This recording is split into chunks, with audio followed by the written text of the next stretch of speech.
So the second session is dedicated to the theme of healthy cities. And we have another excellent set of panel speakers with us. So the format is going to be the same. So if you have any immediate possible technical questions straight after each presentation, please do feel free to ask them. But there's going to be a panel session at the end like we had in the morning. So there will be further opportunities for discussion at the end.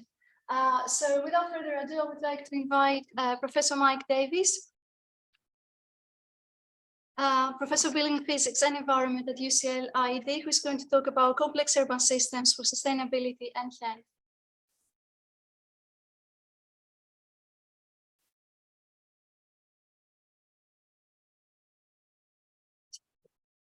Well, thank you very much, and good afternoon, everybody.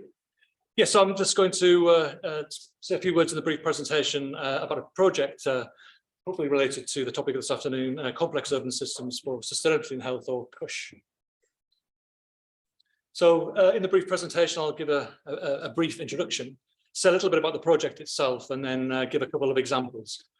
One from some work we've been doing in London, and one from a city in Kenya called Kisumu on the shores of Lake Victoria. And then I'll just put it together, hopefully, at the end. So really, by almost any objective measure, success in meeting key environmental and associated health challenges has at best been limited. And I think there's probably broad agreement on that. We're going to talk about climate, but that's just one of the 9 planetary boundaries that are in danger of being transgressed, with serious implications for all countries and all cities. But there are potential substantial benefits from climate action, not just because of the benefit of reducing the future impacts of climate change, but also because of the more immediate co-benefits for health of the transition to a low carbon economy. There's abundant evidence that the future of health and natural systems will be decided by decisions on the urban environment, yet opportunities to grasp the potential multiple benefits associated with policy and infrastructure investments are generally very poorly understood and frequently overlooked by policymakers. So CUSSH, the CUSSH project, is aiming to assess the opportunities to implement policies and interventions linking health and environmental sustainability, and in particular climate change, with a particular emphasis on those aspects of climate change mitigation and adaptation. So CUSSH is it's a 5-year research project funded by the Wellcome Trust. It began in 2018. And the first phase of it, at least, is ending this year in October. We have applied for another 5 years of funding from Wellcome, and we're waiting to see whether that bid has been successful. So the, I suppose, very ambitious aim of the CUSSH project was, in line with my introduction, really, to try to understand what would be useful in how to support cities in bringing about these citywide changes in a transformational way at the required kind of pace and scale needed to address climate change, but also putting health right at the center of those decisions and trying to integrate policies and implementation with regards to climate change and health. It was a large international collaboration. I'll say something about that in a second. And we worked with 6 partner cities. And there were 3 main components to the CUSSH work. The first was we hoped that we assembled a team, an international team that was capable of providing relevant and cutting edge scientific evidence, but we recognize that that evidence by itself would be insufficient to have any real impact. It might be interesting academically, but how could we make it as useful as possible? And so we tried to undertake every strand of the work via this framework of participatory research, engaging with policymakers and other stakeholders within the cities to try to understand what the priorities of the cities were and what the real needs were and how it could best, our work could best inform that. And then the final strand was a recognition that this is inevitably, we're dealing with complex systems and we need ways of formally working with that. So these 3 components form the basis of the CUSSH project. Why do we think systems thinking is so important? Well, here's just a brief example that many of you would be familiar with. If we take the example, and we touched upon it this morning, I think, of energy efficiency in the housing stock with a view to reducing greenhouse gas emissions, which is essentially if we move towards net zero by 2050. If we're trying to design policies with a single focus on these issues, then we know from vast experience of lots of different types of policies that it's unlikely to be successful. It's less likely to be successful than if you take a wider view. You're also likely to have multiple unintended consequences and not be able to maximize co-benefits. So I suppose the contention is that we suggest that you need to try to consider this wider system. And here's just a schematic of components of the wider system that might be connected to energy efficiency and climate change. So you, rather than having, as the Green Deal did a few years ago, a very kind of a simple financial proposition of saying, have these energy efficiency interventions in your homes and you'll essentially save money. We contend that you would need to take account of these wider issues within the sector. So considering the impact it would have on air quality, on overheating, on affordability, crowding, and trying to design policies which take into account these issues and others in this wider system that makes up this complex system of a city. And therefore, hopefully having better informed policies which are more able to be implemented and, as I say, maximize co-benefits and reduce the potential for unintended consequences. And if there are negative impacts, then at least you can be explicit about them and understand the trade-offs that come along with a set of policies. So this is the CUSSH team. If we are fortunate enough to have CUSSH extended, then it'll be a slightly different look, but this is the range of organizations that were involved in it. So you can see from a few different continents. And then on the bottom, these were the cities. And on the next slide, I'll say more about that. So it was a large consortium with multiple disciplines. And we've been trying to work in a transdisciplinary way, integrating those disciplines, but also policymakers in each of the settings. So we selected this matrix of cities. We have London and Rennes in Europe, Nairobi and Kisumu in Kenya, and Beijing and Ningbo in China. And these cities have different contrasts in scale. So a large, relatively smaller city in each country, contrasts in governance systems, contrasts in local environmental challenges. So there were lots of things we could explore within this matrix, which made the project probably more challenging than we should have realized at the beginning. But it also, I think, enabled hopefully a very rich set of learnings to come from the work.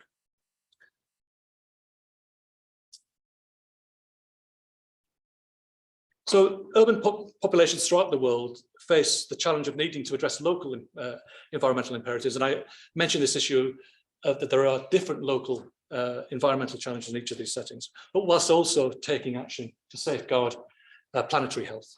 So really we were addressing these three interlinked challenges to building sustainable cities: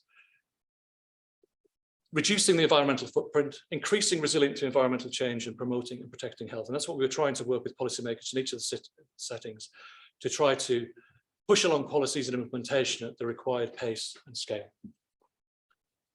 And in each of the cities, we were trying to work in this way.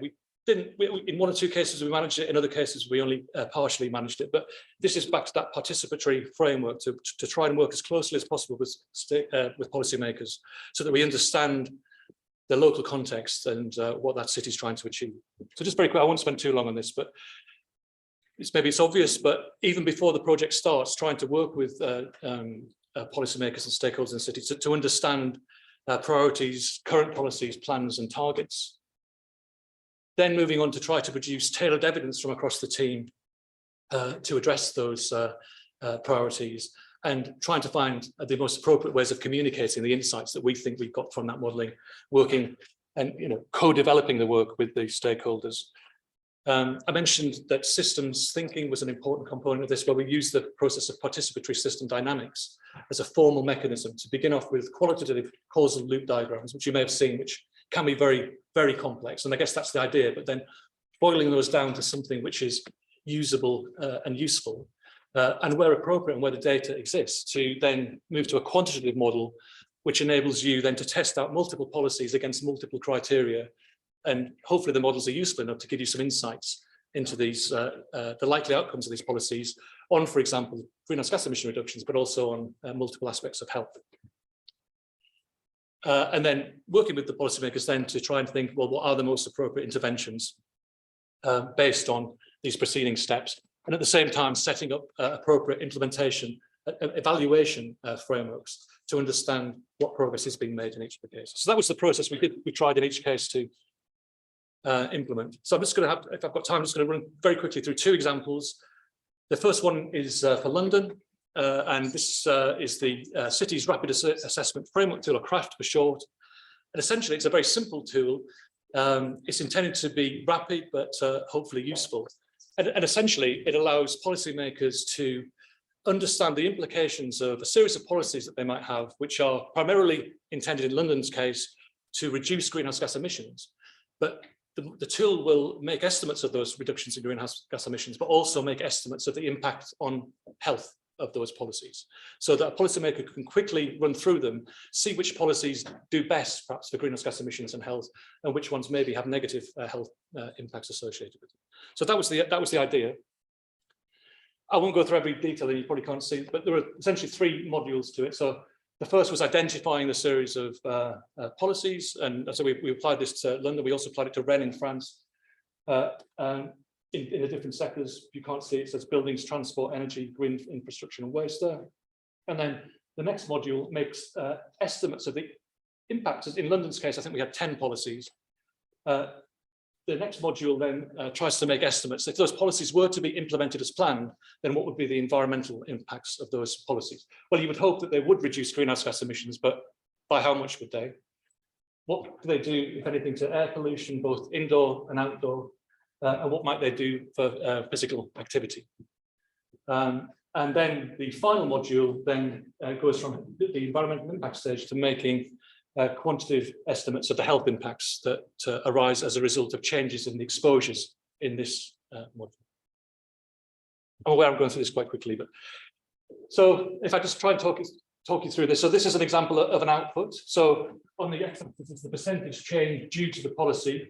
These color-coded things are the different policies, so transport systems, active travel, upgrades to buildings, heat pumps, heat networks, and so on. So these were a series of policies that were identified that London was planning to reduce greenhouse gas emissions. And as I said, the first stage then was to understand what the environmental impact of those would be. So what did they do for CO2 greenhouse gas emission reductions? And not surprisingly, all of them did reduce greenhouse gas emissions. Perhaps we weren't in complete agreement with the GLA's estimates, but they were not surprisingly all going in that same direction. But then what did they do to a series of environmental markers? So this is outdoor PM2.5, outdoor NO2, indoor PM2.5 due to outdoor sources. And in the models we used and the way we set it up, it suggested that indoor PM2.5 particulates due to indoor sources actually increased the exposure slightly. And that was in part due to the houses being made more airtight. And so indoor sources of pollution increased. It doesn't have to be like that, but that's how the assumption in this particular room. And radon likewise increased. Activity increased, and we made estimates as well of the changes in temperature during the winter. You want temperatures obviously to increase during the winter to improve health impacts, but these interventions also slightly increased the temperature during the summer. And again, it doesn't have to be like that, but that was the intervention. And then the final stage, I'm now moving down that set of modules, and then this is the impact on health of those policies, the changes in environmental exposures, and the, in this case, expressed as the avoided number of deaths.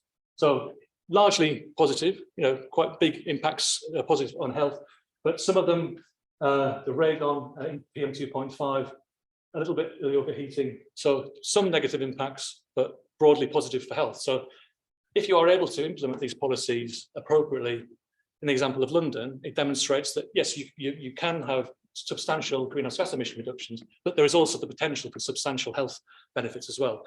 Different runs of this model could demonstrate different variations of it, and then you can start to try to optimize those policies to do the best in both for both parameters. Do I have how much longer do I have? Got time? Okay. So the second example, a very contrasting example from a town in Kenya that I mentioned, Kisumu. I won't go through it in full detail, but just essentially the sort of banks of Lake Victoria, shores of Lake Victoria, has a huge problem with waste management. A very substantial amounts generated each day, and I think it's 40% there, so a relatively small percentage is collected, and the rest accumulates by the side of the road, is burnt, and causes a whole variety of health problems. It also, by the production of the methane, produces significant greenhouse gas emissions. So there's an opportunity there again for a set of policies which could address both the climate issues, but also the health issues. And there's a fund called the Green Climate Fund, which countries and cities can apply to if the project is one in which you can demonstrate greenhouse gas emission reductions and also potential benefits for health. So this seemed to be a prime candidate for us to work with the city to generate the scientific evidence to support a bid by the county for a Green Climate Fund bid, which could actually implement the policies that we were going to work together to try to produce. So that bid has now gone in. I will not in any way attempt to talk through the whole of the model. There are 2 minutes left, you'll be relieved, so I will not be going through the whole of this. But this is how we set up the system dynamics model, essentially in these different kind of blocks. So the waste collection sector, the biogas sector, landfill sector, and the static waste sector. The idea was to set up a much better waste management system that collected the waste and then use the organic content of it to produce biogas, which could replace the use of dirty fuels in the houses and therefore have multiple benefits. It also reduced the amount of PM2.5 in the air that was due to the kind of burning of the waste. So we set up a model like this, and in a similar way to that we did for London, then looked at estimates of the reductions in greenhouse gas emission reductions. So this goes from 2021 projected through to 2035, I think it is, of several different variations of policies. So that's households switching to biogas, bans on burning, recycling organic waste, and then bringing them all together. Whether that's, all this modelling comes with enormous caveats, but I think it was useful in demonstrating that there's the potential for substantial greenhouse gas emission reduction savings. And then what would it do for changes in environmental quality?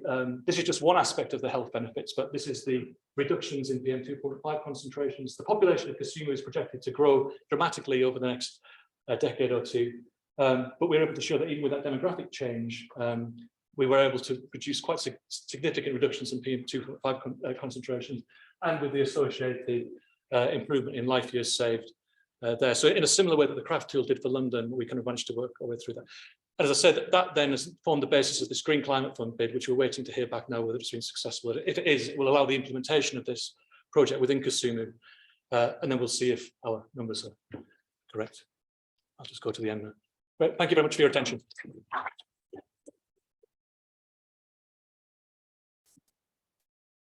Thank you. Any quick questions? Any immediate questions?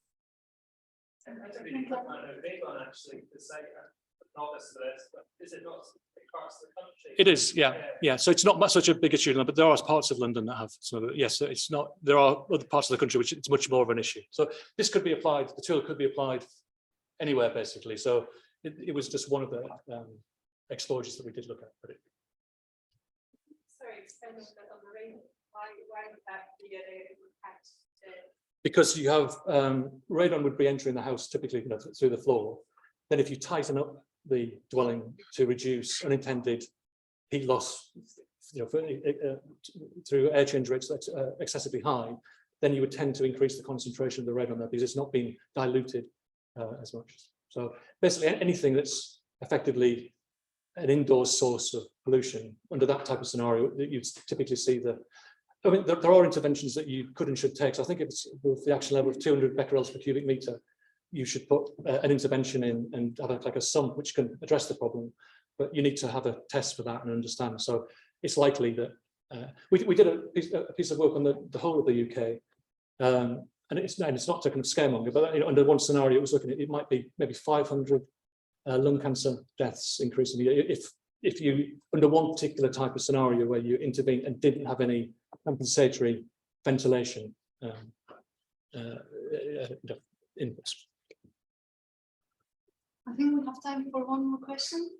Anything non-radon? Yeah. How do we do formally? It's not formally been into the model other than doing kind of multiple runs, and we have done Monte Carlo simulator, so we've taken the results are presented here. I don't think we have done those full, but certainly as part of the work we've used the probability distributions for each of the input parameters and then done multi-Carlo, so that there are ways of addressing this. And in these cases, it's actually relatively quick to do because the simulations are so quick that we could do lots of simulations. But I didn't present the uncertainty on here, and I think that's a big part of those conversations with the policymakers is how do you convey appropriately uncertainty, and is there I think in even co-developing these tools with the policymakers. There's just huge value in doing that. So sitting down with them and saying, what are the important parts in this? How does it work? Which way is it? What's likely to happen to radon levels in dwellings, for example, and what's likely to happen to outdoor concentrations, or will the houses get hotter? And I think even just co-creation the model is a useful. Well, I'm sure it is a useful process. But it's a very good point about expressing uncertainty. Great, thank you, Mark. Thank you very much.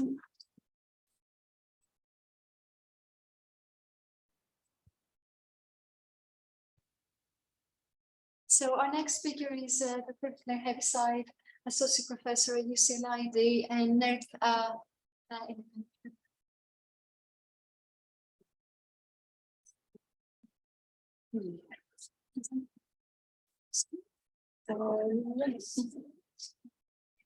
Yeah. So hello everyone. Thank you very much for having me, and it's very nice to see people in real life.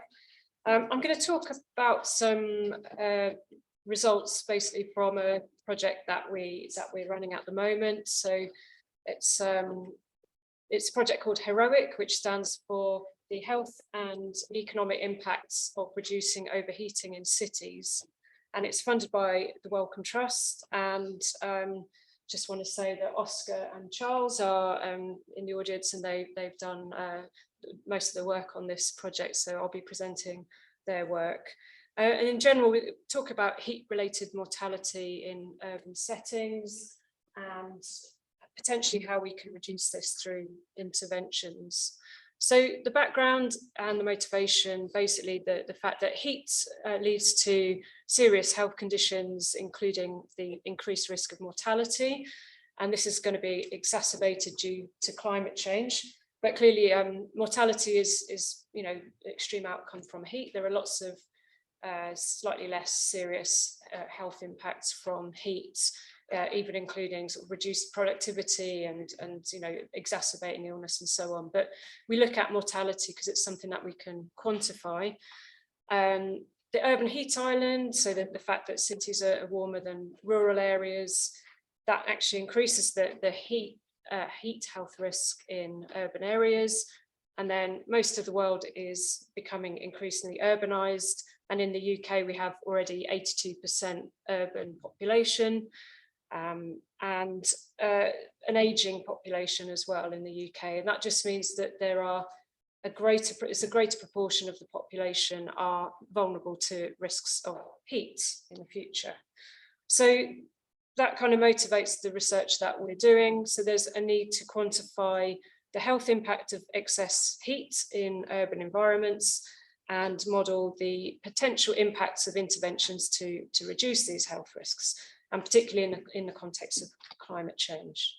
So here's some examples of the kind of interventions we talk about. So on the top, there's a kind of traditional city, and then maybe a more heat resilient city at the bottom. And you can see the various interventions. I'm going to be talking specifically about kind of roof level interventions. So you can see green roofs, cool roofs, solar panels and so on. Also some trees, introduction of trees and so on. And the idea is to model lots of these different interventions and then put a health benefit number on there. And of course, there's other types of interventions, and particularly we'd be interested in things like heat health warning systems. So the UK HSA has the what used to be the heatwave plan, and now the single adverse weather plan, which we try to provide some evidence to feed into. And there's things like having targeted cooling and sort of cool areas, which I know that the GLA in London, they have a map of cool spaces in the city. So we've done quite a lot of work over the years looking at projecting potential deaths in future due to heat and cold. So tend to use climate model output, which is very useful. But one thing about climate models is that they're generally run at coarse resolution. So the boxes are quite big. So for example, on the right-hand side at around 50 kilometers, you can't really see the features of cities. And then the middle one is the UK climate projections. This is from 2009, but There's a later one to 2018. Still, even at 25 kilometres, you're not really seeing much detail. And then when you get to 1 kilometre, you can see the urban heat island, and you can pick out the parks across London. And the bottom line is that if you use the coarse resolution climate models, it basically leads to underestimation of heat effects. So that's why we use higher resolution models. So that's what we do at UCL. And they're quite complicated to set up and run, and that's why not many people do it. They're driven by quite detailed input information from land use, land surface and built environment data. And you have to validate the models. So we use some kind of novel observational data sets to do this. And we couple the output from the models with demographic data to explore the health impacts. So here's some examples. So first of all, this is work that Oscar is leading on. This is our study area, and this is the area that we're modelling. So this is the southeast of England with London. And the colours represent the different land use across this region. So these things are called local climate zones, LCZs, which is a bit of a misnomer, I think, because it's more about the land surface and the morphology. So mostly green, but you can see as you get into London, get some red bits right in the middle from the more sort of high-rise areas. And then just to point out, the purple blobs are the UK Met Office network of weather stations across this region. And as you can see, there's actually not that many of them. And particularly, we don't have many in cities, which is a problem when we're trying to model cities. And so we have a lack of observations in cities. So what we've started doing is using citizen weather stations, which are the black dots. And obviously we have lots more data, but of a far lower quality. So we have to do quite a lot of quality control, and in order that we're reasonably confident about them. So we use a combination of these, and it's sort of a compromise between them. But anyway, that's the area that we run our regional climate model over.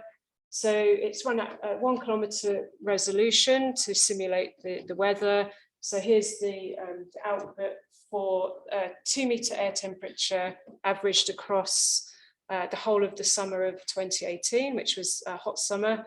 And what we can do as well is we can create counterfactuals, or we can change the parameters within the model to see what the impact is on the local temperature. So what we've done is we've run a different simulation called no urban. So we've taken out all of the urban land surface, and we've assumed everything is grassland. And then if you take the difference in temperature between these two simulations, then you end up with this. So this is basically the urban heat island intensity across London. So this reached a maximum of about 6.5 degrees, I think it was, over the summer. We've seen higher numbers in other regions, and depending on when you're modelling. And then we can also look at the interventions that I mentioned earlier on. So if we check within the model, there's like different building schemes. You can change all of the roofs across the city for cool roofs, so reflective roof surfaces. And then that has an impact, or a cooling impact, on the local temperature. So this is the impact from the cool roofs. And then the idea is to take we've got basically calculate the heat exposure to the population weighted temperature, and then we apply that with some relationships of mortality and temperature, and come up with some health burdens. So this is stuff that Charles has been doing. And basically now, instead of looking at a map across London, we're just looking at single points. And you can see that the temperature time series. This is a daily temperature for 3 months, June, July, August of 2018. Generally hotter. The urban simulation, that's the difference in the temperature. So the maximum urban heat island intensity was about 6.7 degrees. And then here you can see that the dotted line represents the threshold for health effects. So basically, based on the epidemiology, it's when you do this kind of regression, it looks like there's above 18.8 degrees is when the mortality starts increasing, and we assume there isn't any below that. And then we calculate the impacts above. So based on, and this is all taken from existing literature. So during the whole of the summer of 2018, we calculated that there were 777 deaths due to heat. And then of these deaths, we attribute 519 to the urban heat island. And if you imagine if you were modelling using a climate model that didn't have the urban heat island included, you would miss a lot of these deaths. So it's about 2/3 of the total in this case. Or another way of looking at it is 6,500 years of life lost. And then there are ways of converting this into economic impacts, depending on the method you use. And there's a lot of discussion about what's the best method. But Charles has been looking at this and put a sort of rough estimate of around 0.4 to 0.9 billion pounds for a summer. So not taking into account other times of the year. And then the other work that Oscar's been doing is to look at multiple different interventions. So basically now, this is just for the Greater London area, and it's the impact of various different interventions on 2-meter air temperature compared to the control simulation, which is the top left. So you have things like the effect of air conditioning on the outdoor temperature, and then you've got green roofs, solar panels, and the bluest one is the cool roofs, which seems to have the biggest impact on things. And we've also looked at different levels. Obviously, having cool roofs everywhere would be, it's a kind of theoretical maximum, but it's kind of important to do that so that we know what would be the maximum. And then we've got things like the potential for solar panels and a potential for green roofs, which is some work that Charles did, looking at what kind of buildings could actually have green roofs on. And you see that the green roofs actually have quite a not a very big effect on the cooling, but obviously they have lots of other benefits as well. And so based on that kind of the modelling, we picked out that the cool roofs have, we knew that cool roofs have a big cooling effect. We're also interested in solar panels, which is the one on the right hand side, the second one down, which is also quite, has some kind of impact. And lots of people ask us about cool roofs. That's quite straightforward. They reflect the sunlight and it cools the local environment. And people ask, what about solar panels, and would they have a similar effect? So we did a whole summer run. So that previous slide was just for a 2-day run because it's quite computationally difficult. But now we've done a 3-month run and basically simulated the whole summer again with maximum cool roofs and maximum PV panels.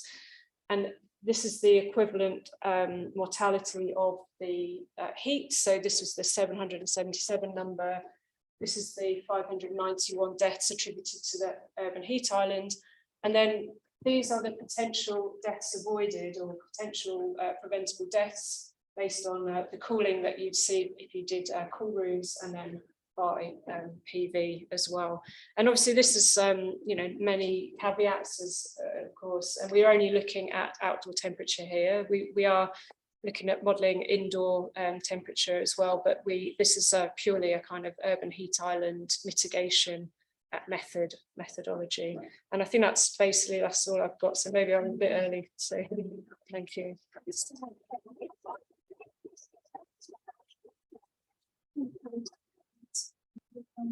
Any questions for Claire? So there. Thank you very much.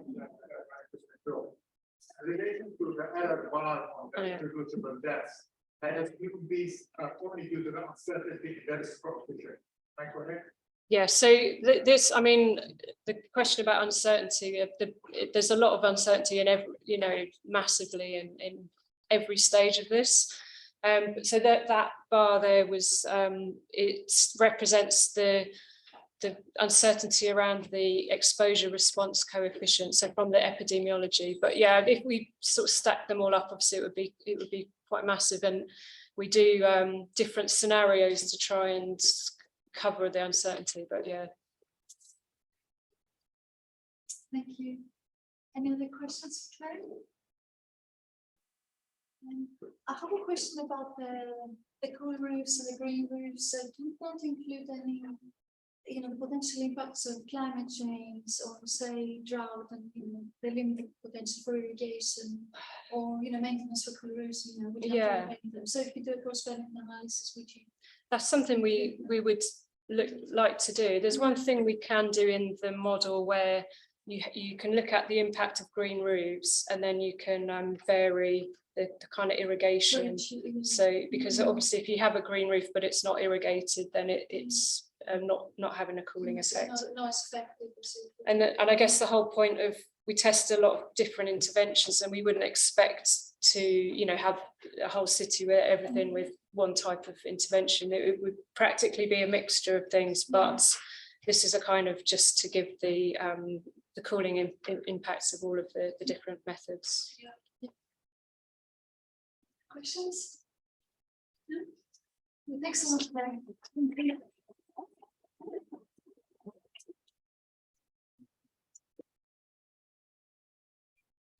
Oh, your PowerPoint.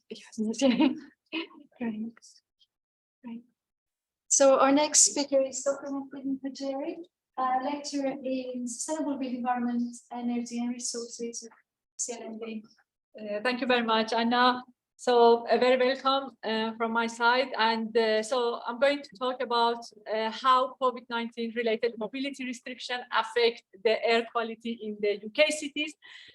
This is a part of research that I have done within the CUSSH project with Mike, Davies, and the CUSSH team. So I'm presenting here the result of this research.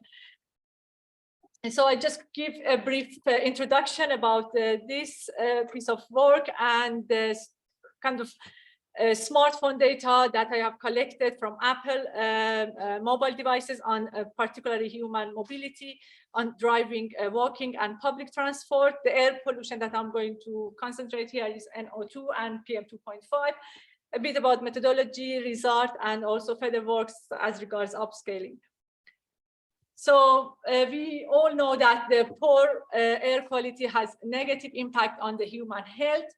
The recent, I would say 2020 European Environmental Agency report has been published, and they give this kind of remark about the exposure to NO2 led to the about 78,000 premature deaths in 41 European countries, and so for as many as 428,000 to exposure PM2.5. So obviously it's a huge impact, and but these harmful air pollutants are usually most common within the urban areas or large cities, particularly when the heavy traffic are affected by the heavy traffic or industry activities. So we have all, I think, kind of experiencing the lockdown periods, and we are familiar that the stopping or significant reduction of human activities during the lockdown and COVID-19 lockdown that in fact resulted in a lower concentration and I would say better air quality in many cities, not only in the UK, but across the EU. So the research I wanted to do, or the research question that I want to pursue here, is where these challenges are real in the reduction of air pollution, or in other words, where these changes observed for the reduction of air quality, these are due to the emissions or due to the weather. So this is what I would like to answer during this study. So I collected the data for the smartphone data from Apple on driving, walking, and public transport, and these data are based on location of the Apple's map services. So what does it mean, this data? It is primarily generated by counting the number of requests that all of us may make to the Apple user maps for going to a certain kind of destination or given the certain direction.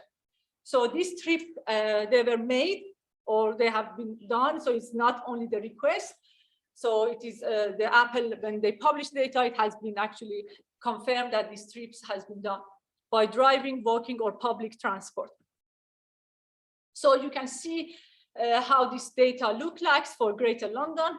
We quantify for the kind of time series from January 2020 to December, end of December 2020. So the first part, when I show here in a blue, it's a kind of pre-COVID period. It is from January to mid-March, where 1 week before the official lockdown, which was to 23rd of March. And then there is a huge or significant reduction, as we can see in this human mobilities, both for driving, public transport, and walking. And that is primarily the kind of lockdown period. And then there is a slight increase after the lockdowns kind of released. And then there is another kind of reduction again for the second lockdown, you can see in the upper graph. So what was this data was kind of problematic at the beginning because the Apple normalized the data by a reference date, which was only 1 day on the 13th of January. When we opened the data or we look at the details of the data, we found out nearly all the days following the 13th of January until mid-March, they have actually higher mobility data recorded. And Monday, the 13th of January is actually statistically is the day with the lowest mobility. So there is a kind of bias introduced in the data by Apple. So we introduce a kind of factor here to kind of release this bias in this mobility and in the mobility data, and we renormalize the data by 62 days, which is actually the whole period before the lockdown. So this is what, after this normalization we have done, the data looks like for the Greater London particularly and the Edinburgh. So Cardiff and Belfast, we quantify this data. The Greater London has and Edinburgh both, they have suffered a lot, and they had the most reduction in these human mobilities. We can see that public transport and walking have been reduced by 45% or 43% during the whole period or the whole year of 2020, and much higher during the first lockdown, goes up to the 80, and the second lockdown as well. The Edinburgh, it goes even up to minus 90 reduction. So this is of course very clear reduction, and here I show in a more detail how, for example, for the first lockdown and the second lockdown, you can see public transport in London has reduced by 86%, walking reduced by 78%, and the second lockdown was of course less. And you can see for Cardiff, for example, public transport reduced by 84%, 89% in Edinburgh, and Belfast by 83%. So this is just a kind of indication of how much of this human mobility has been reduced, or kind of quantification for during the period of lockdown and also the whole year of 2020. But how does these kind of mobility restrictions affect the air quality in the cities? This is, of course, we know the tremendous effect of this lockdown on the health, on the economics, but the many research has shown that there has been a kind of small positive impact of this lockdown on the air quality during particularly lockdown, but the whole year of the 2020, not only, of course, in UK, but Europe as well. If you look at the air pollution data from, this is the data from DEFRA I've collected for different stations between these 4 cities in the UK. And we can see that, so from all of this time series data in the last, from 2010 to 2020, so there is a clear reduction of the NO2 in 2020 in all of these cities. But London particularly is very interesting. So if you look at the 5-year trend, so it shows a clear reduction in the last 5, I would say from 2016 or 2015 to 2020. And so this is particularly partly related, of course, to the COVID, but the years before it is related to this policy which has been implemented by the government in Greater London on the ultra low emission zone, which led to this 44% decrease actually in NO2 concentration. But this level, of course, is by far the higher level that is kind of recommended by WHO, which is 10 microgram per cubic meter. But in the UK, they introduced 40, which actually, so most of the city has been met, but partly not in London.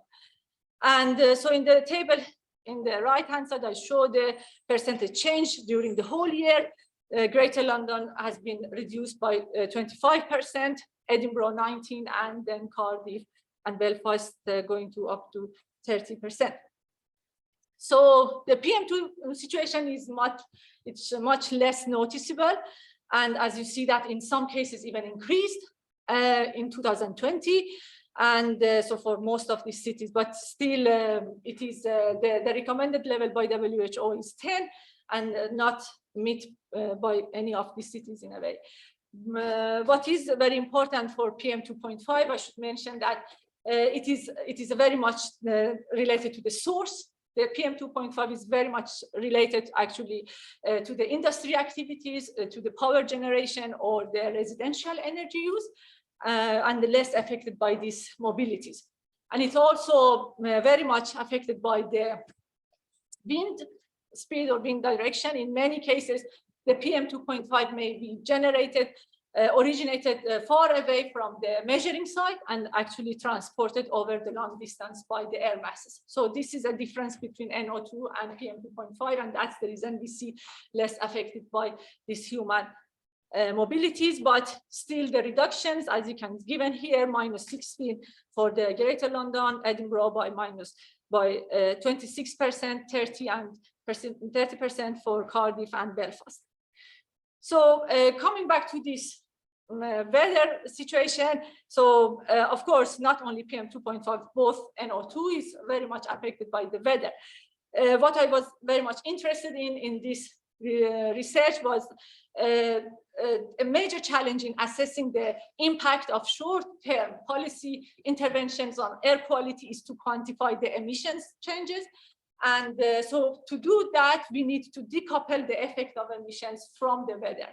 So that's what I was interested in, to see that how actually this air quality reduction is affected by the weather and how much is due to the emission itself. And that is particularly important when you are dealing with a short-term, particularly policy intervention. So I show here the diagrams for wind direction and wind speed and how these two pollution can be actually impacted by the weather situation.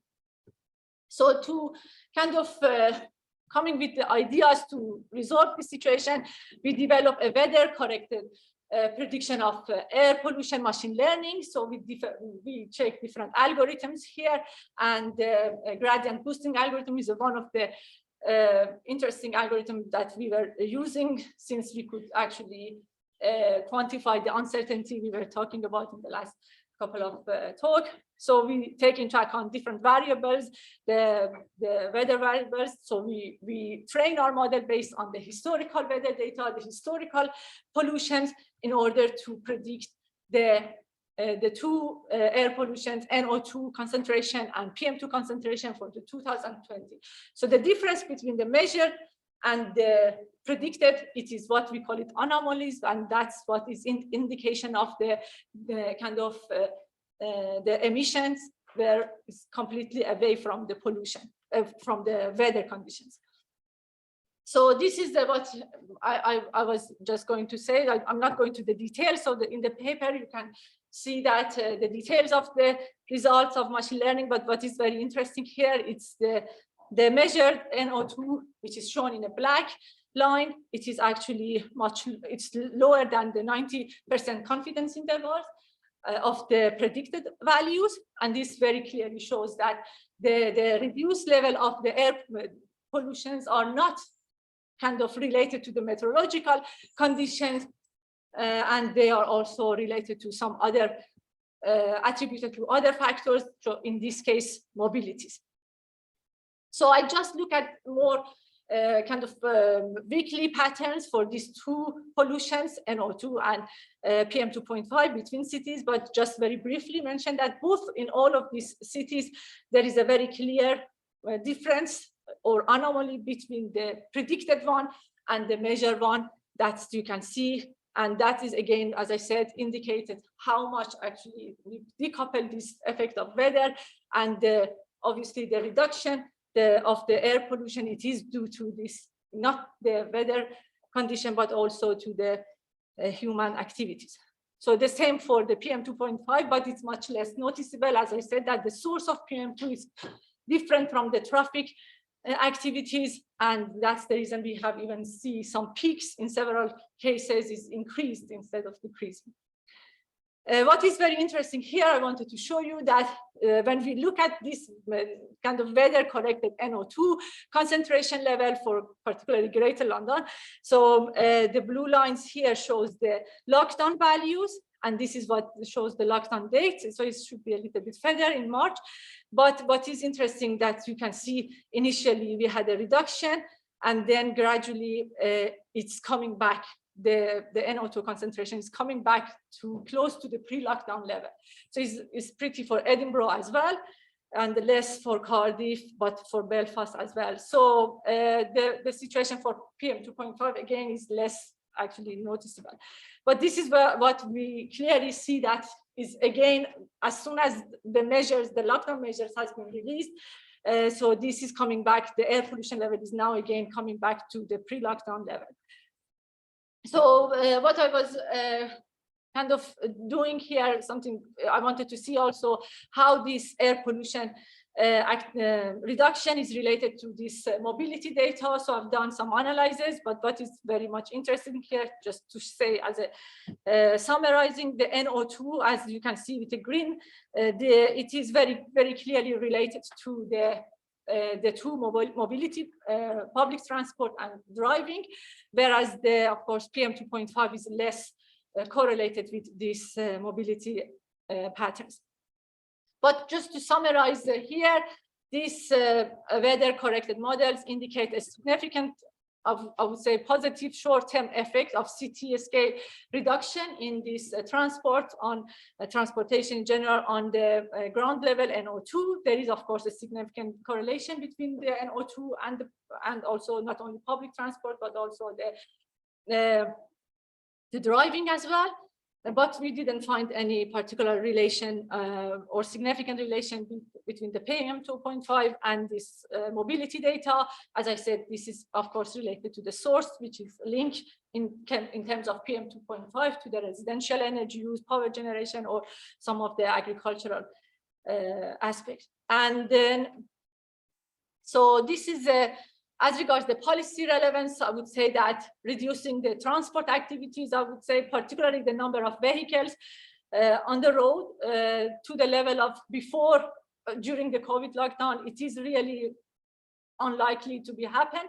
But this, even if we reduce the number of cars, it's not going to affect all kind of pollutants. So here we see that how much PM2.5 is related to these activities, but to the human mobilities. But somehow the other implementations, policy implementation like charging clean air zones or ultra low emission zones in London might be more effective.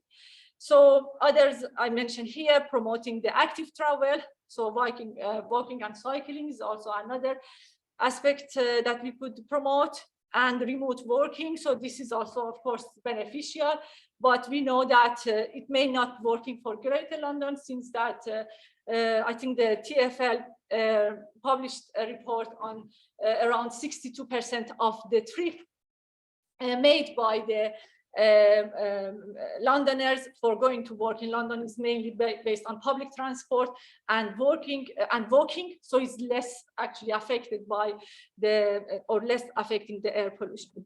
So just very briefly about what I'm doing at the moment is upscaling this methodology to the other cities across the UK, and I also in this case I'm focusing not only on the Google, the Apple data, but also the Google data, which is much more detailed on the activities, retail and recreation, grocery, parks, transit station, workplace, and residential. And so I'm looking at different stations, not only NO2, but NO and ozone.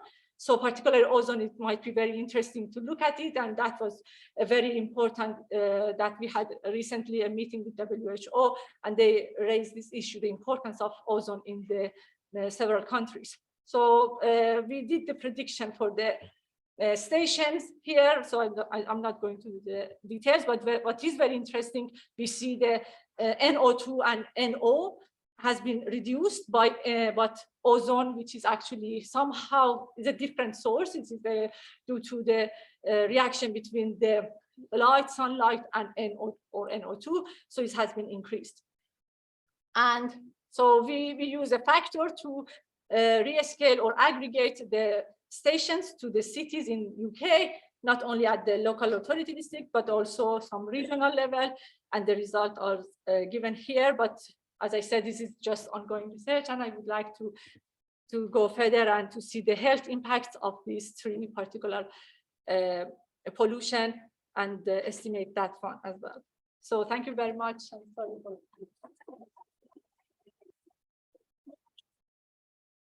Thank you so much. It's a fascinating study, and I've read some papers that have come on in the last few years on the impact of COVID on energy use, and yeah, there were so many, it's so complex, isn't it? So yeah. around it. Yeah. Questions from the people? Yes. So first one, quite interesting now how you get access to the agriculture. So I was thinking how to do this online because they have this rich data set. They are free. Yeah.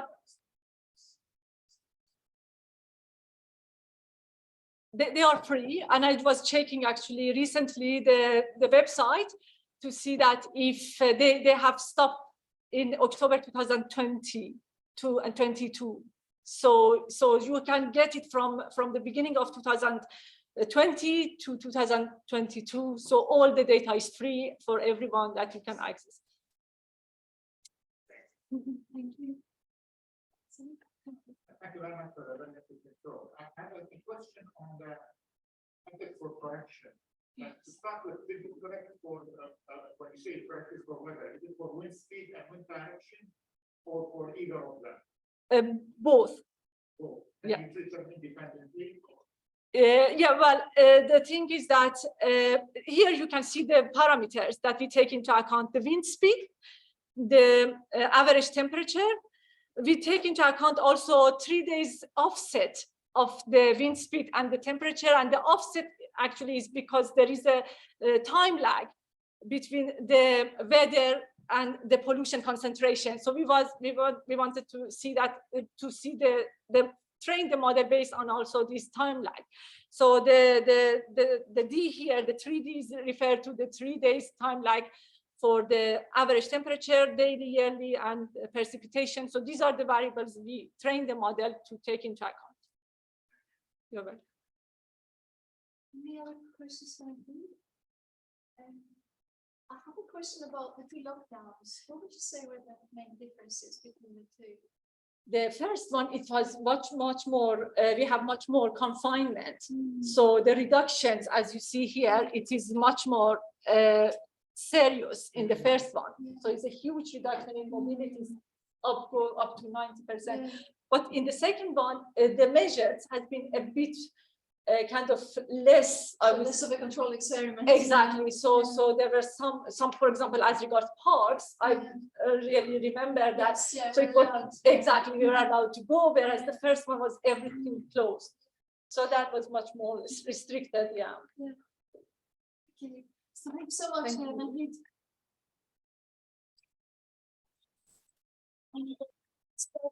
Please, I would like to invite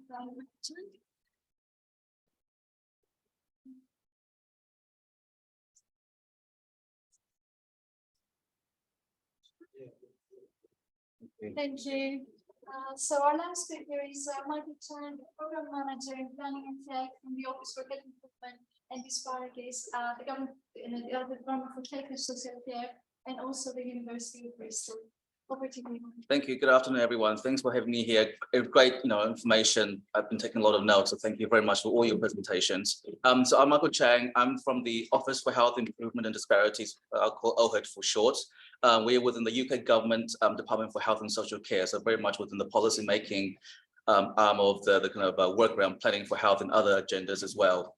Just to say, I'm also here with my other hat on, doing a part-time PhD at Bristol University. I'm affiliated with the TRUDE project. TRUDE is a project funded by the UK Prevention Research Partnership, and it stands for tackling the root causes of unhealthy urban development. So that's a kind of multi-year project. Please have a look at it. So I know that you've had a lot of presentations around the technical aspects of climate change impacted around the different issues around it. I guess my kind of presentation to kind of end the day is to take a different stance and actually look at the practical implementation and policy implications, but of the kind of expertise that you all have. So I won't go into great detail around climate change, what it is, what it isn't. What I'll do is I'll go through some details around policy implementation, policy relevance as well. So one thing to kind of really set the scene is that we've known about these issues for a long time. And actually, my kind of premise is that, maybe the issues is not about technical expertise or data, it's about something else that we don't have currently or to great extent. And I'll go through that in my presentation. So we've known for a long time what we have to do, what's happening, as you know, from COP29 and all those kind of conferences that we know what we're doing, we're just not doing it properly or in a way that we want to have some effect. So in terms of my personal experience looking at climate change and planning issues, I'm a town planner working in a public health setting. So my kind of bias is obviously the planning system, land use planning, spatial planning.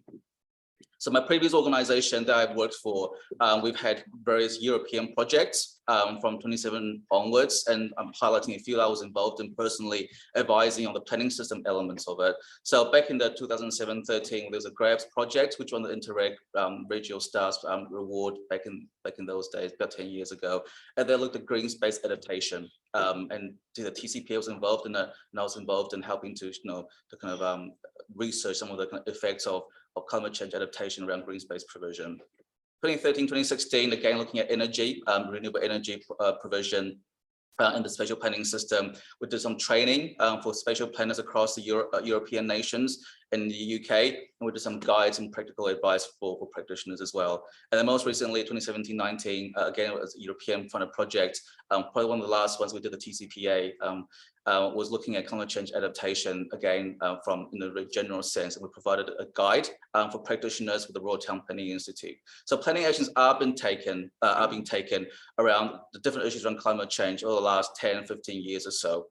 And similarly in the public health, and so at the same time, the government has funded planning skills training for local governments, national government bodies around some of these key issues as well. So we've done projects, we know what we have to do. Government's funded skills training programs across all the regions across England, and so that's what we've done and we have been doing.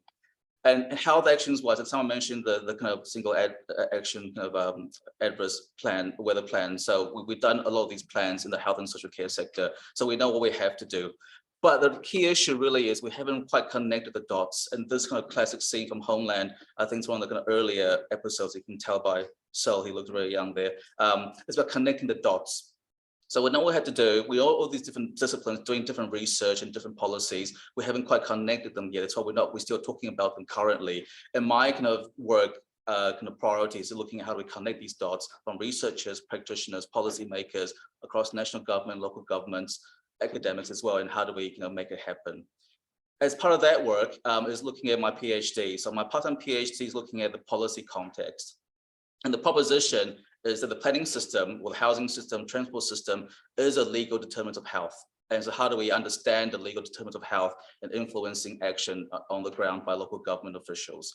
And one of the things that I have done and I'll be doing is looking at the published local plans of the each local planning authority in England. So, I've looked at London boroughs, I've looked at some of the other districts across the country as well. So all 330 odd planning authorities across England. That's to build a baseline understanding of what we are doing currently in policy terms around some of these key issues around public health and the built environment. And it's building on the Public Health England published evidence resource in 2017 called Spatial Planning for Health Evidence Review for Spatial Planning for Health. And the second thing is looking at building a census. So what we have to understand is what's currently happening. So a census is a good way to articulate what I've been doing. Looking at complete enumeration of the population, in this case of local plans themselves across England. And so the idea is to do a content analysis or thematic analysis of these local plans and see what's currently been proposed or been done in policy terms by local planning authorities across England. And my protocol is meant to be published very shortly, and I'll be publishing interim results in the next year or so. So some key emerging findings from them, these are not published yet, these are kind of draft findings. So as I go through raw data, I'll be double checking the data as well. But these are kind of key findings I'm finding currently, which is really, really interesting. So I'll go from left to right for now. So the key thing, what we're looking for is trying to link the planning system to the public health outcomes or the published local authorities, health strategies. Because without doing that, if you're doing planning on anything else, linking into a health strategy that's done by the local public health teams, whose health are you planning for? And actually, I did find that very much in alignment with the TCPA's review back in 2018, 2019, only about a quarter, or in this case, up to 30% of local planning authorities have their policies linked to a published local health strategy. So in this way, you can arguably say about 2/3 of councils with local plans published and adopted and be implemented, maybe with some with health policies in there, are not really linked to a published and established health strategy of the local authority. What does that mean? I'll leave it to you to think about what that means.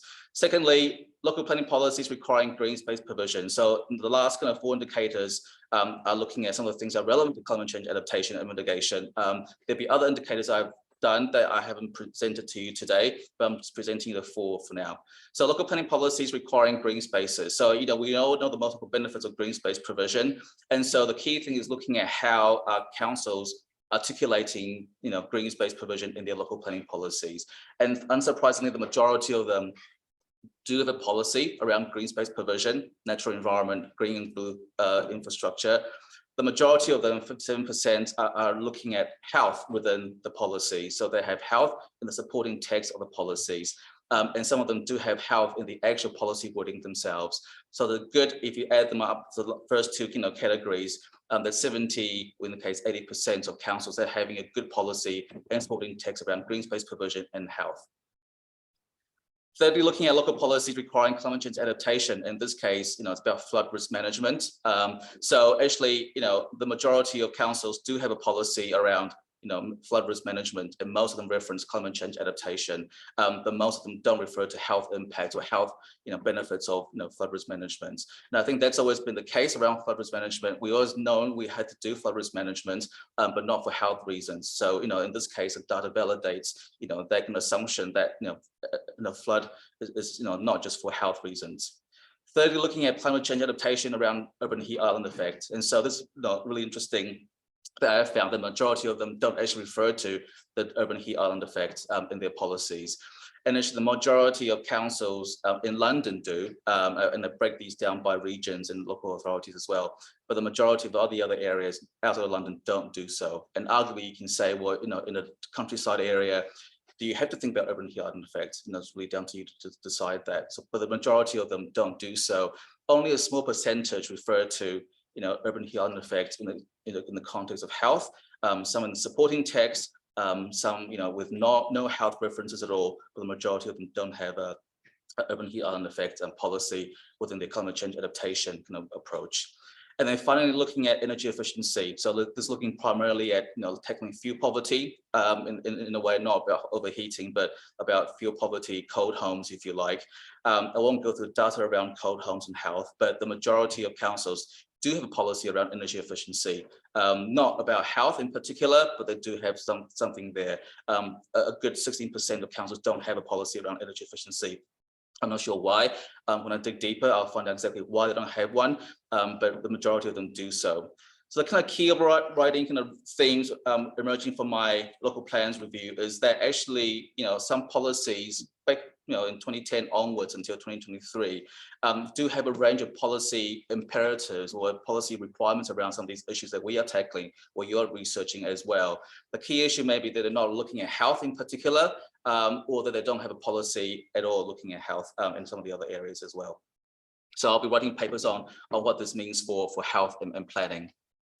And one good example of how, I think Professor Davies talked about the systems approach to some of these issues. And I think the issue is whether you build health into many other policy areas, or we have one policy looking at health across other areas. These are quite two different approaches.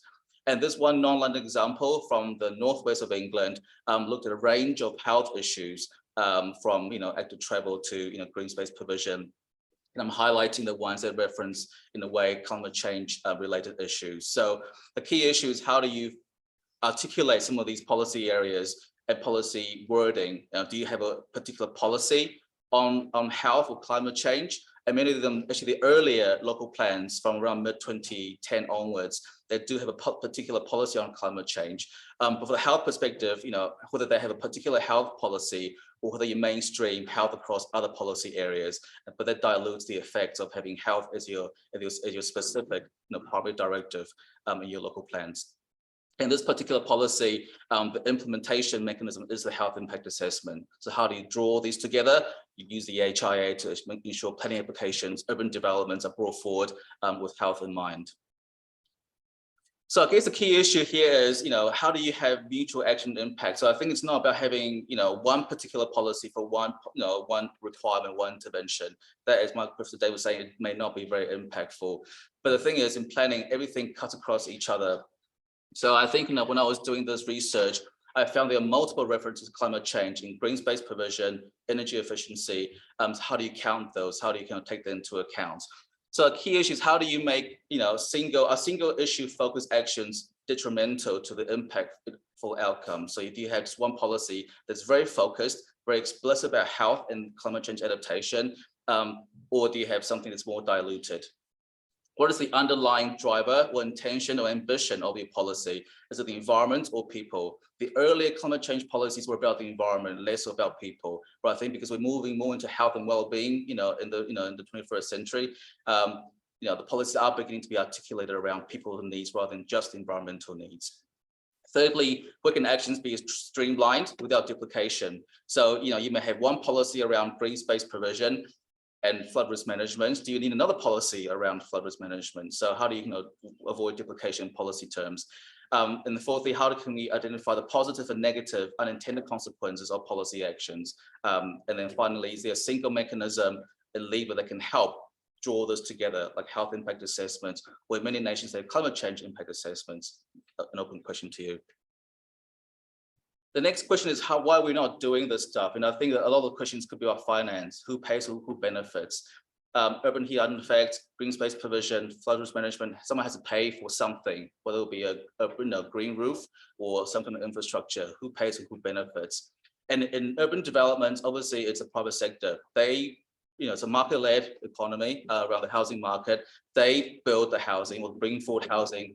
Public sector only gives permission based on policy framework. So we have to be very clever about how we articulate the benefits and the impacts in financial terms as well, and other terms, about who pays, who benefits. And this diagram from the TCPA in 2018 tries to find the benefits in a different way.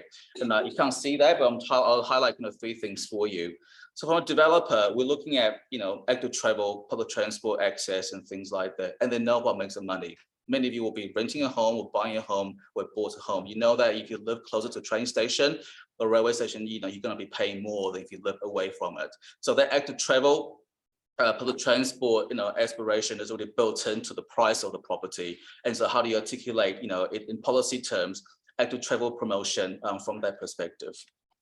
Secondly, looking at street trees, how can you bring down urban heat temperature and things like that? And we know that from research that if you have a number of street trees in your neighborhood, that's going to increase your land values overall by about 17%.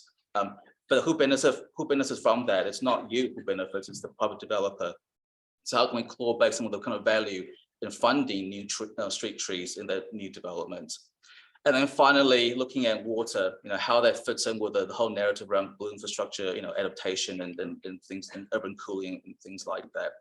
And we know that from research that properties that face water bodies can, you have to pay an average premium of about 19%. And developers know they live next to water, you can see water, a pond, it's going to cost you more if you face the main road.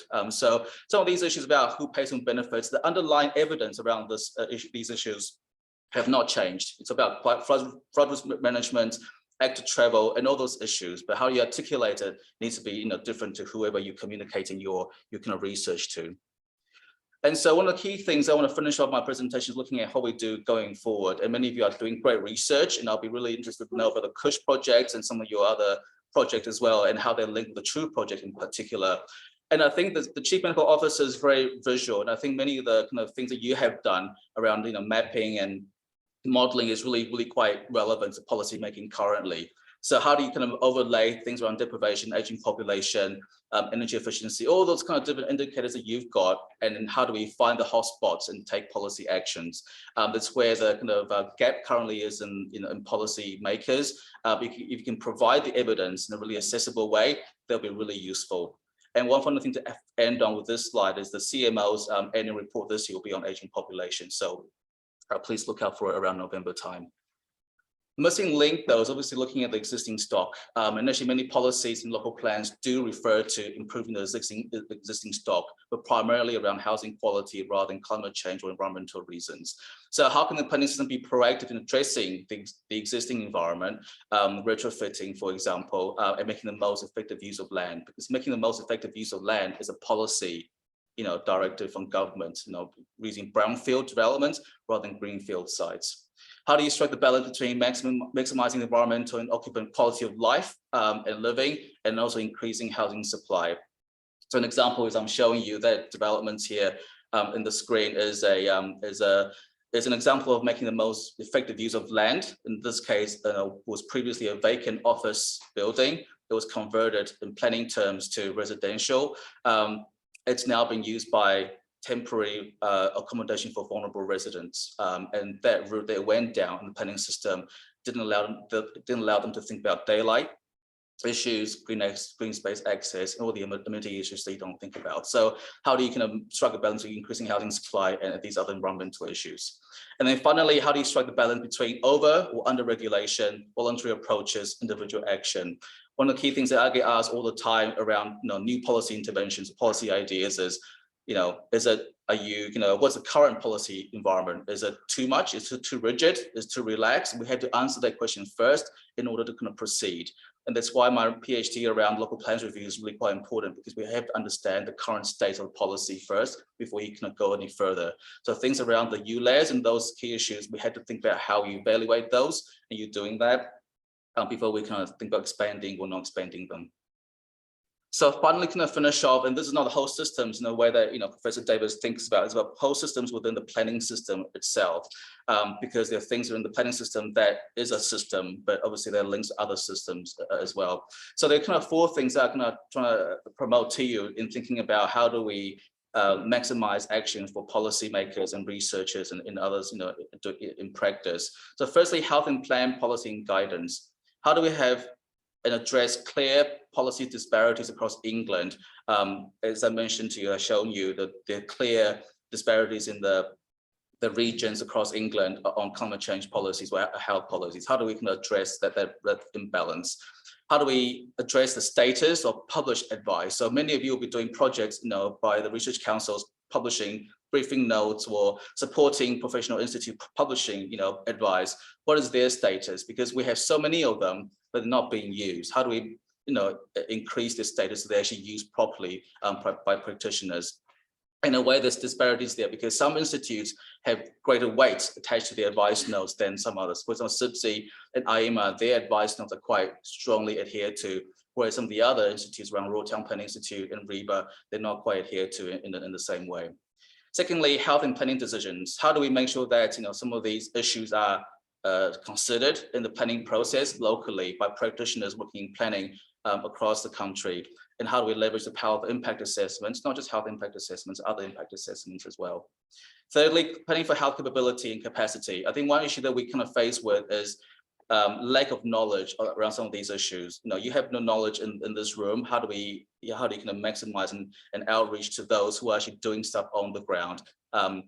As I mentioned earlier, government had funded climate change skills training in the past, but things do move a lot, in terms of this area. So how do you keep the training going? And definitely universities have a role in trying to make sure that your courses are kind of tackling some of the more relevant policy issues as well, and maximize peer-to-peer support networks.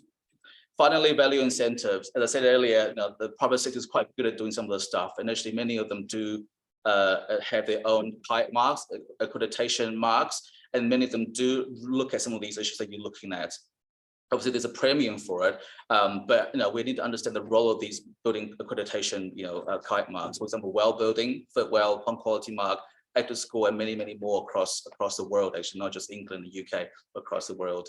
And how do we leverage developer contributions? So if you're doing health urban developments, you normally contribute a proportion of your profits to the public sector. In 1 year alone, there's £7 billion, and that alone is bigger than the public health grant the local authority received in 1 year. So how do we leverage some of that in the conversations?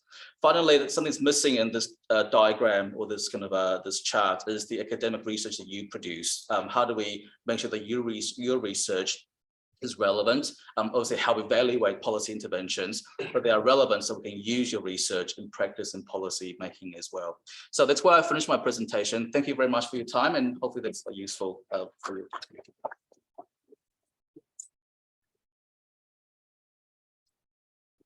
Well, quite a lot to unpack there, but yeah, an excellent way to end this session.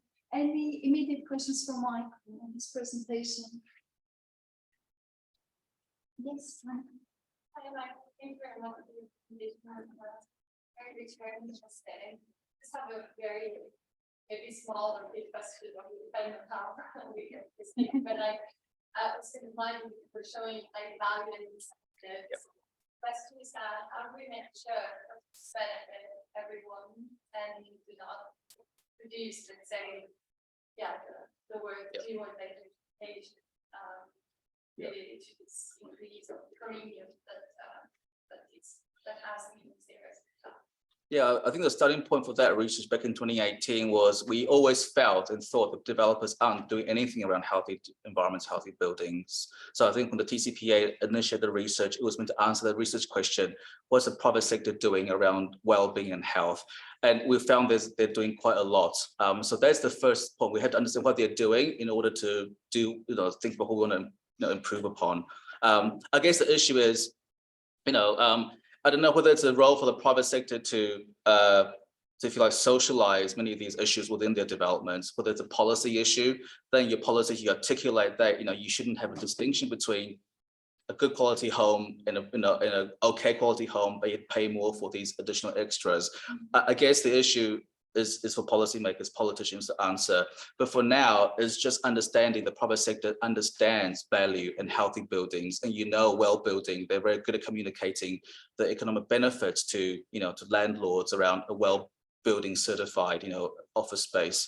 That was the first thing. You're right about issues around mainstreaming and not paying for these premiums, and there's obviously our concern is not addressing health inequalities, that you don't need to have additional money to pay for access to green spaces. I guess the word about gentrification, I don't know, because I did my regeneration degree at UCL, and I don't know about the distinction between regeneration and gentrification. I guess gentrification is the effect, whereas regeneration is a process. So I guess you want to do a good regeneration project to avoid gentrification. That's obviously an easier, thing to say, but it's a bigger policy issue that we can talk about separately. Thank you. Sam? Just so that I'm sort of understanding that last point. Yep. Is that so? Is there a requirement that the people that they have a certain percentage that they're contributing, or is that down to the developer? It's negotiated, but the point is the value, £7 billion. So you normally, when you do a big development of a few hundred new homes, you'll normally contribute money, either in kind, like building a play space or a healthcare centre. We provide money to the local authority to pay for a green space elsewhere. So the point is the value is significant, £7 billion per year. Majority don't get spent. We know from research from real estate agents that they're not being spent. So it's about how do you leverage the money that's already been in the public purse to spend around healthy environments, healthy building interventions. Any other quick questions from Michael? No? Okay, thank you. you very much.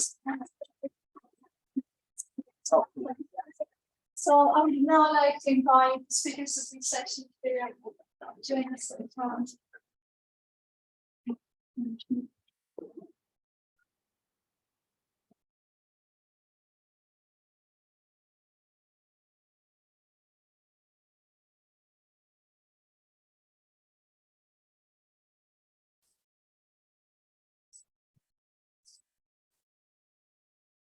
Great. Thank you. Thank you all so much. As someone else said, a very rich set of presentations. So unless there are any quick questions from the audience, I have a few questions for you. So I would like to start with Mike in order of appearance. So you mentioned the very early stage work you've been doing with various stakeholders. So if you had to give advice to someone trying to set up, maybe someone from the audience, if they want to set up a similar project, not as amazing as CUSSH or of that scale, but if you're able to give some advice in terms of how do you engage the stakeholders at this very early critical stage, and what are the potential barriers? Because I guess once you have them around the table and you have buy-in, it's probably, hopefully it's more organic, I don't know, easier, but at this very early stage, how do you, any advice you have? I think when you give a presentation, give the impression that things are easy and smooth, straightforward.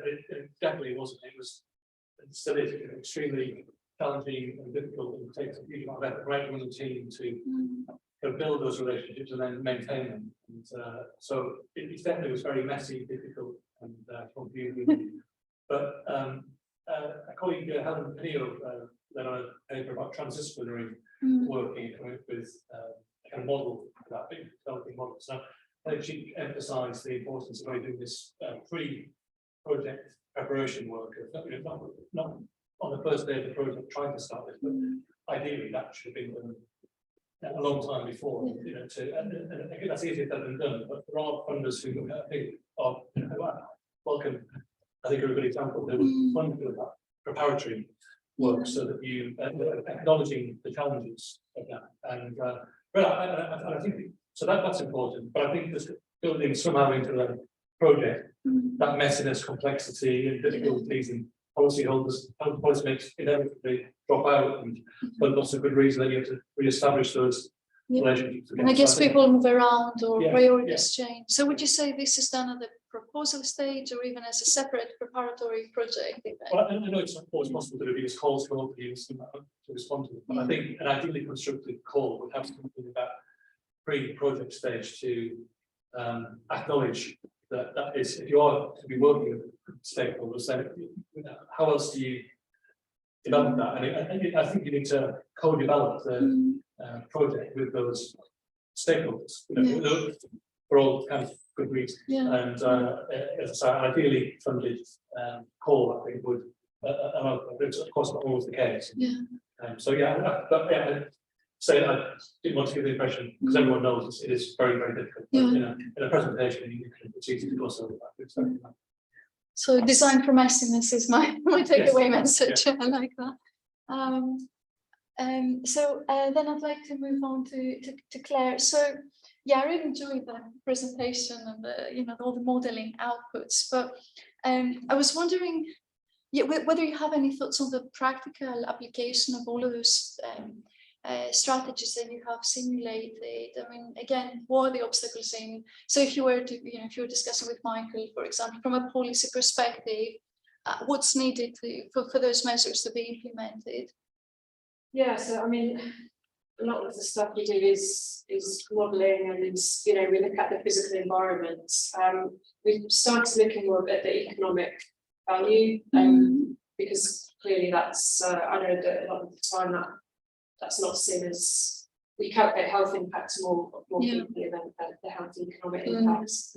I know that, for instance, GLA are interested in this kind of work, so they're interested in retrofitting and things like different types of roofs, and they kind of want people like us to do the modelling, to give the kind of, you know, the physical environment answers.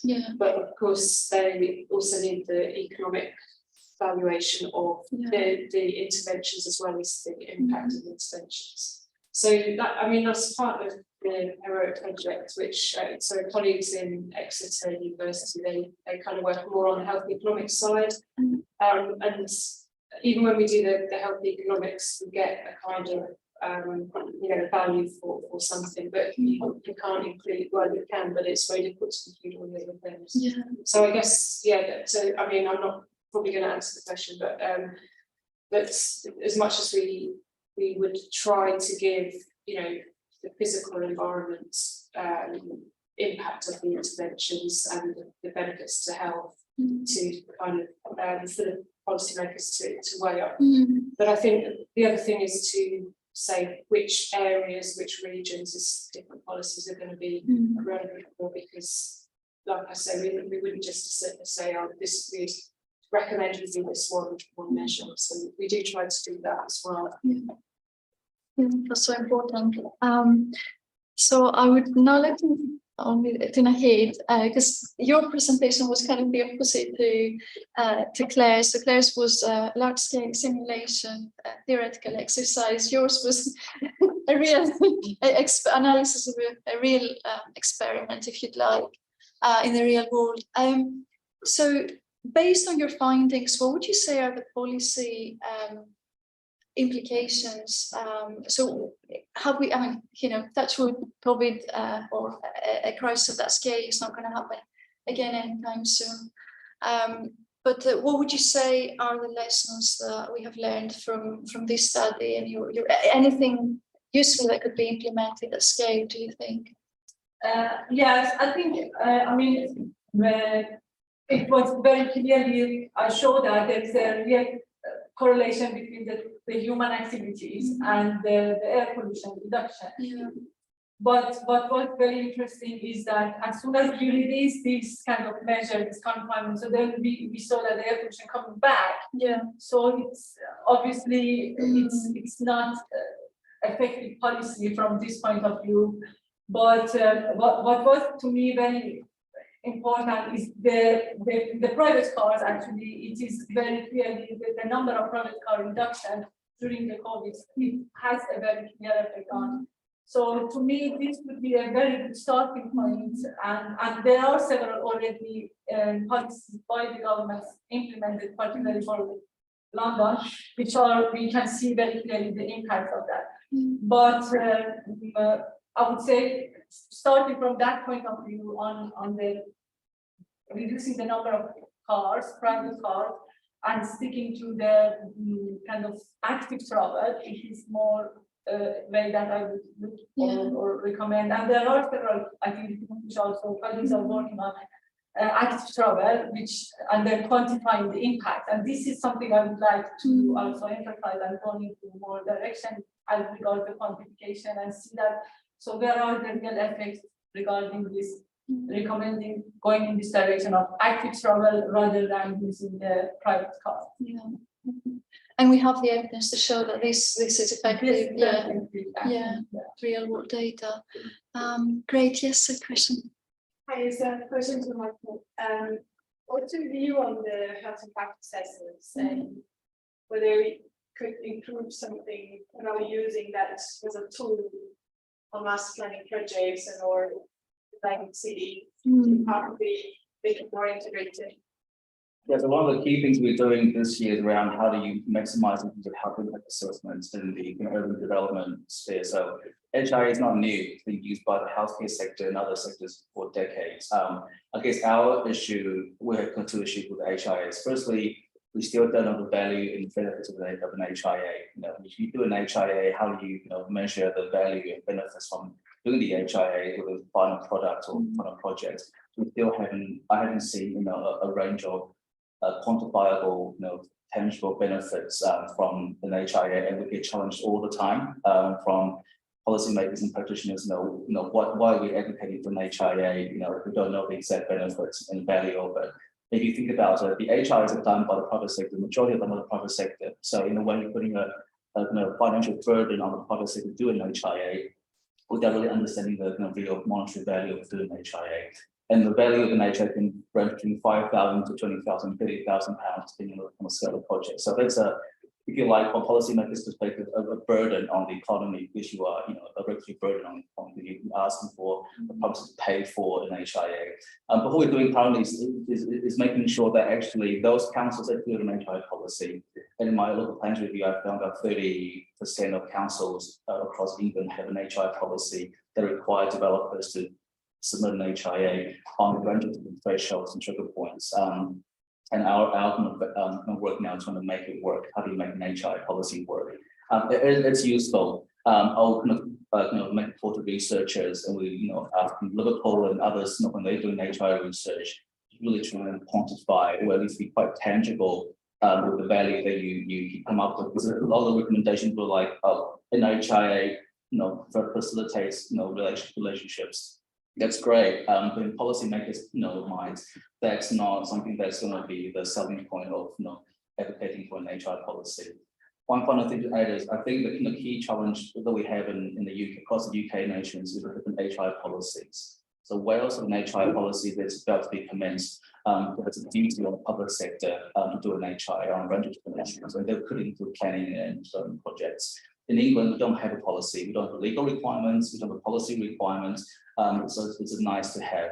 And so when you're advocating for something that's a nice to have, you have to be very, very strong on the benefits and value. And it's where research can really help with the evidence base. Thank you. So on this, I have a question taking a step back. So you mentioned that we need to connect the dots, and we need that kind of single mechanism to do so. But I was wondering whether the issue is, you kind of outlined in your excellent talk, is the biggest issue, is it fragmentation and perhaps competing priorities across different government departments or stakeholders, or would you say it is communication? And we just need, different groups need to talk with each other, or is it both? From a practical perspective, someone from the outside. It's all the above. The Davies system diagram. Everyone has a role in the whole system. If you don't do one thing properly, it's absent, everything else will be weaker as a result. But I think, my perspective is, you have to know your target audience. If you look at designing cities, planning for cities, ultimately it's down to either the architects, the urban designer, or the town planner working in the public authority. And those are the ones you need to target either training or evidence-based in your briefings for, because if they don't understand, even if all the policies in the world and all the evidence-based in the world, if that person doesn't understand, it's not going to be implemented. One thing to bear in mind around the whole urban development sphere is actually the people doing the decision-making are actually quite junior people. So if you submit a planning application for a big development or any kind of development to your Count of Greenwich or whatever that may be, the person looking at it first is quite a junior person. And so you're already asking him to looking at air quality assessments, contamination assessments, transport assessments, HIAs, visual impact assessments. So that person has to understand these range of issues. And to do that, universities have to upskill, them before they get into practice. That makes our job easier in national policy making. That makes your course be more relevant because there's a practical relevance to your courses. So looking at your kind of audience is a key thing. So it would make your job easier, makes our job I guess more demanding. But it is I guess our responsibility to facilitate the upskilling. Thanks for this. I would like to now open up to the audience. Any other questions? Hector? So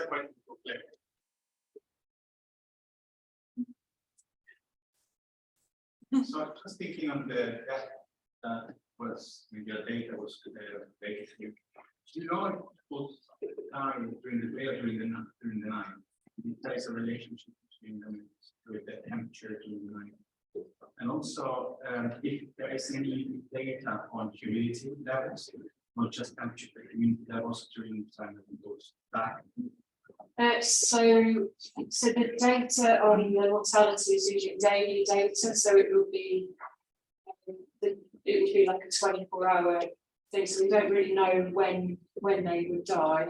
And then generally the and also people, the data that we use is not coded for heat, so it would just be any all-cause mortality basically. So we use that kind of data, but what tends, the relationship is generally between the day before and sort of the current day. It's a 2-day kind of. We have 2 hot days basically, then that's the impact. So yeah, there's a lot of discussion about the nighttime temperature being high, obviously, because that, you know, people, you have a heat wave and it just maintains high temperature for days, and then the houses get hotter and so on.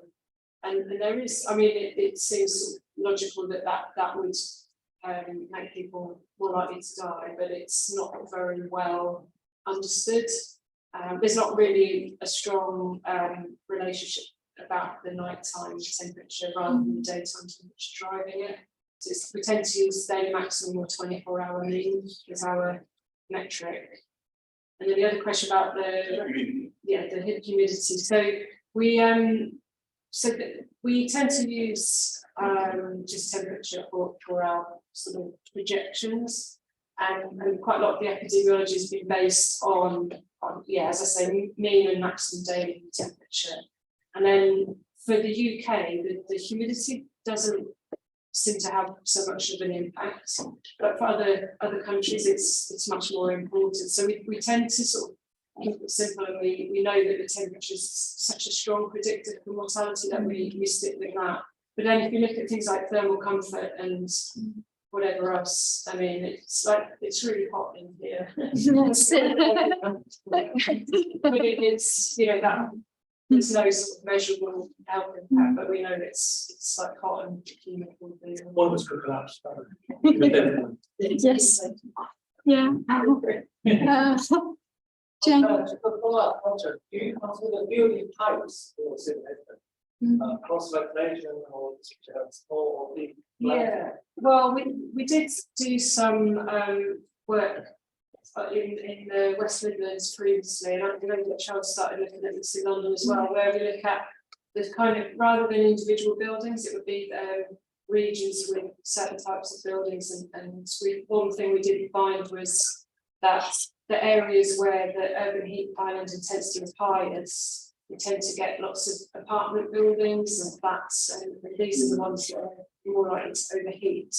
So it's got, we know, and then also that those areas also have higher levels of deprivation. So you kind of get these, you know, like compounding impacts, compounding factors which potentially lead to a worse impact. Any other final questions? I do appreciate it's overheating here. Yes, of course. Of course. Thank you. Really enjoyed your presentation. Thank you for the. Just on your point about the health impact assessments and being able to kind of demonstrate or not the value of them. I don't think there was any thought given to kind of writing down here explicit theories of change and where a health impact assessment might sit in that. From the beginning to what you're hoping to achieve at the end, by a series of actions, how would you achieve a series of changes that might lead to improved health and other beneficial outcomes? And in writing a theory of change, you could then set up an evaluation framework, which would help you to understand if these actions we take and the change you've seen. Do you think there might be some more than, so if that's not being done already, but there might be some value in some project that starts to do that sort of work? Perhaps it's already happening. No, well, it's better you reporting because that's the thing that we want researchers to do. So, don't lose that thought. I mean, currently the NIHR is doing a scoping review around the use of HIAs. So the idea is that hopefully this year, next year, they'll issue a HIA funding call.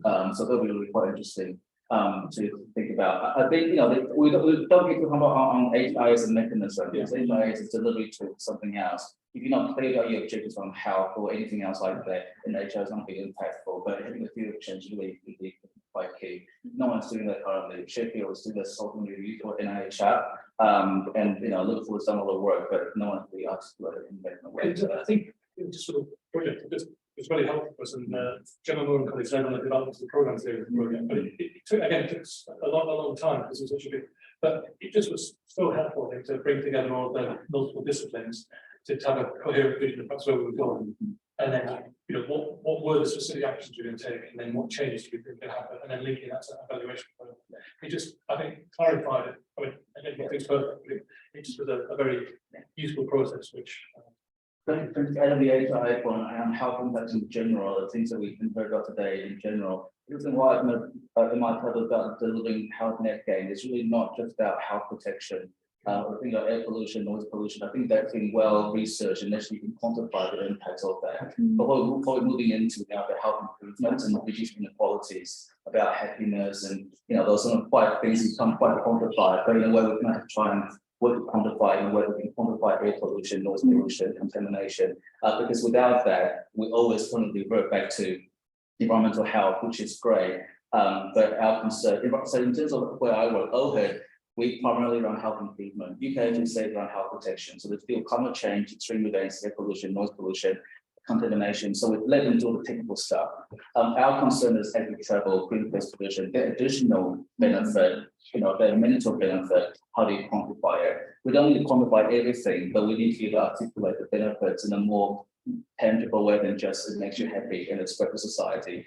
It needs to be a bit more stronger than that. So the HIA has to look beyond just environmental impact, but also health and well-being impact and things like that. Thank you. Yes, Gish. Can I ask a question? So as to Claire and Mike really, so Claire showed that every pool roofs would have a huge impact on temperature cities in particular. I guess my question to Michael is, given current planning laws, how easy would it be to say transform London and make sure we have pool roofs on our roofs in the next 5 years? I mean, just in policy terms, in our policy review, most of them, if not majority, says about benefits of green space provision, whether it be green roofs or blue, water bodies. So the policy is already there. So it may be something that's beyond my expertise around finance, those instruments that need to be talked about rather than in addition to policy terms. London's already ways that years ahead around the green space factor policy. The issue is whether other areas outside of London can have similar policies and whether they're appropriate or just proportionate. Would you require a district council in the countryside to have a green space roof, a green roof policy when it's potentially not really appropriate? I think those policy discussions needs to be had first, but I mean it's useful. But yes, so I know that the GLA they commissioned this kind of study to say how rolling out what we call roofs and so on across London. Basically, we're looking at how much it would cost because that's the key thing. But I think cool roofs are relatively cheap compared with lots of things. I think for lots of other countries it might be. I mean, you think about other countries that already have white buildings and roofs and so on. So I think it could be quite a cheap kind of thing. And they did commission, GLA commissioned Arab to write a study which did a bit of modelling, I think, but also tried to cost it up. And so, and it doesn't have to be like a painted white. There are things that you can do with tiles, which they look almost like normal roof tiles, but they're just higher complexity. So I think it's probably quite an easy thing to do. So do they have the policy of incentives, for example? It would be nice to. Great. So I think it would be quite nice to continue the conversation. I think we'll be downstairs again in the South Cloisters where we had lunch. Hopefully it'll be a bit cooler, cooler there. So my final task is to try to summarize today's event. But instead of that, I would like to ask our panel to just give you one liner. It has been very rich, thought-provoking presentations, and yeah, we had the kind of a manifesting after the morning, at the end of the morning session. So I was wondering if you had a sentence or a one-liner, what's needed for healthier cities and buildings, your opinion. Mike, would you like to go first? I think, well, that's the presentation, but I think taking this integrated systems-based approach and acknowledging that it's, of course, they're complex systems, and trying to take that on board in designing and implementing policies, which I think there's huge potential benefits for us.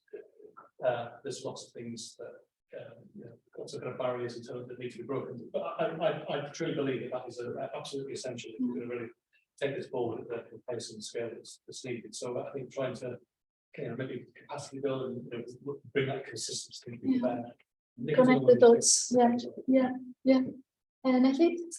Yes, well, just from my point of view, for the research I've done, I think, as I said before, promoting the active travel, so it's something that I would definitely recommend, and cycling or walking, it's something that it's really impact on the air pollution. So I would definitely go in this direction, and so reducing as much as possible the usage of cars, but going in the direction of public transport and active travel as much as we can. Well, I guess going on from what Mike was saying earlier about the health impact assessment type thing. So obviously we do it in a limited way, and it's becoming increasingly obvious that we need to just have far more kind of dimensions to that. So the way to do that is obviously talking to the policymakers, so hopefully we'll do that a lot more. And Mike? Just for me, one final word is looking at the workforce. So think about the university student from undergraduate to postgraduate, and think about how they can contribute to the future economy and how this is agenda as well.